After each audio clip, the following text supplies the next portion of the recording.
আজকে আমি বানাচ্ছি ফ্রুট জ্যাম। তো ফ্রুট জ্যামের এখানে আমি অ্যাপেল নিয়ে নিয়েছি বড় সাইজের বিট, যেটাকে আমি খুবই ছোটো ছোটো করে শেপে কেটে নিয়েছি যাতে এটা ভালোভাবে সেদ্ধ হয়ে যায়।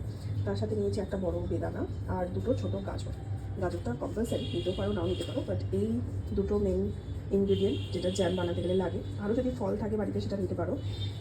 আমি এখানে বেসিক্যালি অ্যাপেলটাকেই মেন রাখছি, যার জন্য অ্যাপেলটা এখানে বেশি আছে, প্রায় 1.5 কেজি মতো এখানে আমি অ্যাপেল ইউজ করেছি। আমি একটা কড়াইয়ের ভেতরে নিয়ে নিচ্ছি সব আপেলগুলো। আর এখানে আমার কোয়ান্টিটি অনেকটাই বেশি হয়ে গেছিলো, তার জন্য একটা কড়াইয়ের ভেতরে সবটা কিন্তু আটছিল না। তারপর আমি আবারও আরেকটা সাইডে কড়াই বসিয়ে নিই, যেখানে বাকি যে ফ্রুটসগুলো ছিল সেগুলো দিয়ে দিই। আর এগুলো প্রায় আধ ঘন্টা মতন আমি হালকা আঁচে পুরো সেদ্ধ করে নিই ভালো করে।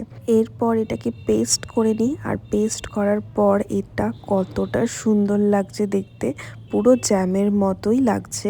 এখানে কড়াইয়ে কিছুটা পরিমাণে বাটার ইউজ করে নিচ্ছে। এখানে ঘি বা বাটার যে কোনো যার যা ইচ্ছা ইউজ করতে পারে।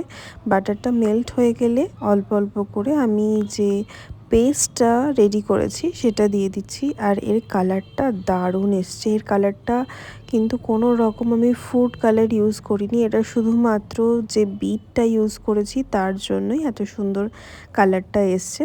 আর যেরকম যে পছন্দ করে জ্যাম পাতলা হবে না মোটা, সেটা সে রাখতে পারে। আর এরপরে আমি এখানে গুড় ইউজ করছি, আমি কিন্তু কোনো রকম চিনি এখানে ইউজ করছি না।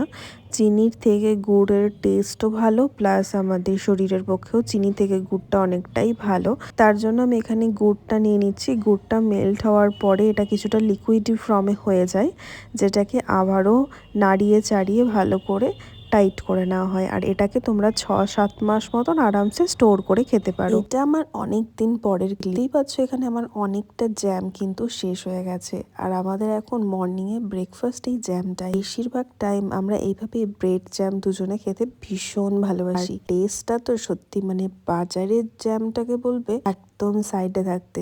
কালারটাকে দেখছো, কেউ বলবে এটাকে দেখে যে এটা বাড়ির বানানো হোমমেড জ্যাম।